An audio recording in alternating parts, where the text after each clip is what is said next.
أهلا يا عزيزي، النهاردة عندنا تحدي وهو لازم أجيب جول من بعيد، يعني من بره منطقة الجزاء، ولو جبت جول من منطقة الجزاء أعيد. وحابب أقول إن شكرا على التفاعل في فيديوهاتي، وأتمنى تدعموني حتى يوصل فيديوهاتي الناس أكتر وأكتر، وناس ممكن تحب المحتوى اللي بقدمه. وخليك مع الفيديو. بصيت للشخص ده ومعايا الكورة اهو، بحاول أسدد بس مش عارف يعني شو بس مسدودة، يعني لو عملت دريبل هتاخد ولا هتاخد منها هتاخد منها، مش عارف أبصي لمين ولا أعمل ايه. روش شكله فاضي، ارتو على طول وعلى الاخضر، وكمان جول. يعني حاجه جامده جدا جدا جدا جدا، يعني ارتو على الاخضر وجا ارتو، يعني قويه. يبقى كده اول هدف من بره منطقه الجزاء، وتتحسب لانها برضو اول هدف من بره منطقه الجزاء، يعني هي تتحسب بقى. شوفوا من بره منطقه الجزاء بالظبط، فتتحسب. يعني خدوا الكرة مني بعد ما كنت في هجمه بالظبط، وبعدين خدوا الكرة وقعدوا يبازوا لبعض اهو. شكلهم جات لهم هجمه مرتده للاسف. خليت واحد يضغط عليه، بس واضح انه ما كانش ليه لازمه ولا ضغط ولا اي حاجه. هو راح بباصه وشايط، وللاسف جاب جول. هو جول حلو بصراحه، بس يعني هو معاه ده ضدي، فيعني المفروض يعني ما كانش لازم، يعني اللي هو يعني اللي عمله ده. يعني حتى ولو اللي اصلا اللاعب بتاعي ما عملش شغل جامد، يعني هو سابه حرفيا كده، اللي هو يلا روح شوت براحتك. بديمبلي واخد الكوره وقاعد بجري ومتقدم لا للاسف خدوها مني اهو. هحاول اقطعها تاني، بحاول اقطعها. نجحت الحمد لله. بباصي غلطة في الباصة، ايه ده يا نهار ابيض، ايه القطعة الزبالة دي؟ ده كمان الدريبل يعني عمل معاه الواجب بزيادة. جابوا جول بسبب الشخص، يعني لا حول ولا قوة الا بالله. يعني شخص ساب الكرة تدخل من بين رجليه لا حول ولا قوة. هنعوض في البتاع التاني، الشوط التاني. لهم فرصة تالتة ومعهم الكرة اهو، قاعدين بيجروا. وانا بحاول اقطعها منه، خليت واحد يضغط على ده وانا بحاول اقطع. قاعدين بيباصوا لبعض، انا مش عارف ازاي، مش عارف اقطع. ايه ده؟ وقع ازاي ما لمستوش، ما عملتش اي حاجه. انا بجد ما ضغطتش تاكلين، ولا ضغطت على الاكس ولا اي حاجه. ازاي ده؟ شوفوا ازاي دي واقعه، دي ازاي دي؟ مش فاهم ده ايه دوت بجد. نفس مصر والارجنتين من 3 ايام، ده ايه ده بجد؟ شوف هصدها ولا لا. ان شاء الله اصدها، بس للاسف ما صدتهاش. بس ده ايه الوقعه دي بجد؟ ما تستحقش. يلا عادي ان شاء الله ايه، اعرف اجيب واعوض. معايا الكرة اهو، قاعد بجري بحاول اعوض. للاسف جوه 18 اهو، طلعتها بره. ابصيها لده برضو للاسف قطعوها مننا تاني. معانا الكرة مع رويز، بصاها لده لديمبلي، بعدها من ديمبلي لده، واخد الكرة اهو قاعد بيحاول يراوغ بتاع ارتو. جول. جول على طول، وهدف جامد، ويعني 10/10 بصراحة. يعني زي ما قلت ان شاء الله كامباك وفايزين. فرصة مرة كمان، ومع الكرة اهو قاعد ماشي اهو، بصها لده، بعدها بسطها لورا تاني، وارتو الجول على طول. جول تقريبا من ديمبلي على ما اعتقد. لا مش من ديمبلي، بس هو جول يعني الحمد لله. هو جبنا التعادل 3-3، وان شاء الله كامباك قريب. معاهم فرصة اهو، جات لهم الكورة وقاعدين ماشيين اهو، حاول اقطع على قد ما اقدر، بس معرفتش. وبصله الكورة وقدرت اقطعها منه. يعني الحارس قوي، يعني قدرت ما شاء الله عليه، قدرت اقطع منه. هو قاعد بجري تقريبا انفراد. ايوه تقريبا انفراد من ده، تقريبا انفراد من ده. وبعدين بجري اهو، اشوط بالترافيلا، وجول على طول. جول في دقيقة كام؟ 88، قول 88.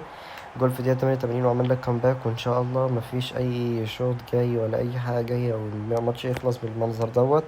ولو خلص بالمنظر ده يبقى احنا فزنا أول تحدي. يعني هو يعني أول مباراة فزناها بالتحدي، وهي مباراة أصلا لازم نفوز بيها. يعني لو خسرت هعيد تاني، أو لو جبت هعيد.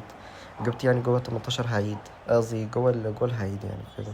رمية تماس بسبب غباء كبير شوية مني. بعدها بصيت لده اهو، من ده واخد الكورة. هو ارتو ما جاتش، مش هتظبط يعني. كمان على الاحمر، فمن الحالتين مش هتظبط. وبالباور شوت وجبت الجول الجامد دوت، اللي هو تقريبا باور شوت ارتو. والجول ده يعني حاجة خطيرة. شوف بصال ده اهو باور شوت. لا هو مش باور شوت ارتو، بس هو باور شوت جامد يعني. للاسف بسبب الغلطة في الباص مني، جابت لهم الكورة قاعدين بيبصوها لبعض، وشاطها اهو، صدها للكورتو القوي ده، صدها. بعدين جات لهم الكرة تاني، مش هيلعبها. للأسف جابوا جول. جات لهم الفرصة اهو. حاليا في هجمة دلوقتي اهو. حاليا في هجمة، وجات لهم الفرصة، بحاول أقطعها، بس ايه، المدافعين الأغبياء مش عارفين يعملوا أي حاجة. شاطها ارتو، جابوها جول. وكورتوا ذات نفسه هو كمان معرفش يعمل أي حاجة. جات لهم فرصة للأسف تالتة اهي، في هجمة.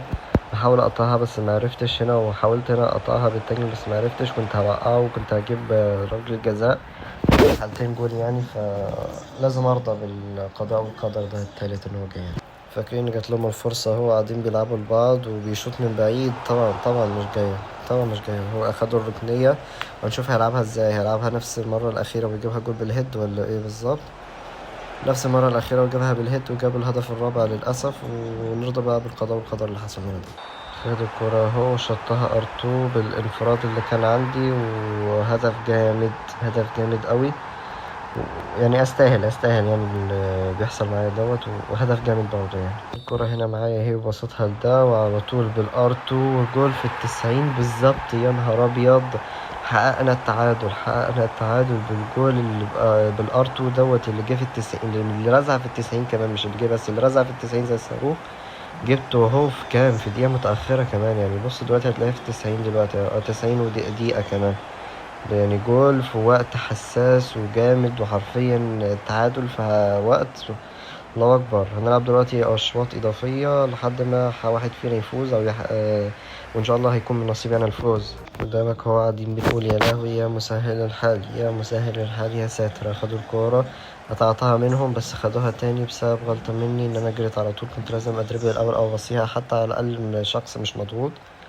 جالهم فرصة اهو، جات لهم فرصة هيعرف يستغلها ولا لأ. اهو قاعد يراوغ وبصل ده من ده لده، الجول على طول، جول على طول بوقت بدري جدا، بس الكامباك قريب. هو دلوقتي كامباك قريب. بص ضغط رهيب جدا، بصيت لده ومعايا الكرة وهو بحاول ادريبل وباور شوت بس ما ظبطتش للأسف. حط رجله وخدها، بعدها بحاول ان انا اجيبها بقى واهو جبتها جول بالار2. المهم انا كنت ان انا ايه بحاول ان انا يعني ابصيها لحد بره عشان اشوط، وجبتها بالار2 بديمبلي اهو، وجبت هدف الفوز صح. لا جبت التعادل، بس مهم جبت التعادل، ويعني ان شاء الله هدف الفوز قريب، عشان مش عايز العب ركلات الجزاء، لان حرفيا ركلات الجزاء يساوي ان انا خسرت التحدي. مع الكرة اهو في هجمة جات لي هنا دلوقتي، بصيتها لده بعدين بصيتها لده، كنت هشوطها بس هو للأسف دخل جول مربع، وبعدها بالار2 من ده وجول على طول، هدف الفوز في دقيقة متأخرة. حرفيا الكامباك هنا بالنسبة لهم حرفيا بقى شبه مستحيل، صعب إلا لو غلطة مني أو غلطة تافهة مني جدا فيموت أن يكون عامل كامباك. ويعني فوزنا التحدي وهدف جامد وكل حاجة جامدة، ان شاء الله خير بقى يعني. وهنا اقدر اقول لك ان احنا وصلنا لنهايه الفيديو. لو عجبك ما تنساش تعمل لايك وسبسكرايب، لو ما عجبكش برضه اعمل لايك وسبسكرايب، ان يوصل لناس ممكن يعجبهم محتوايا ويحبوا اللي انا بعمله يعني، ويقدروه ويدعموني يعني. والسلام عليكم ورحمه الله وبركاته.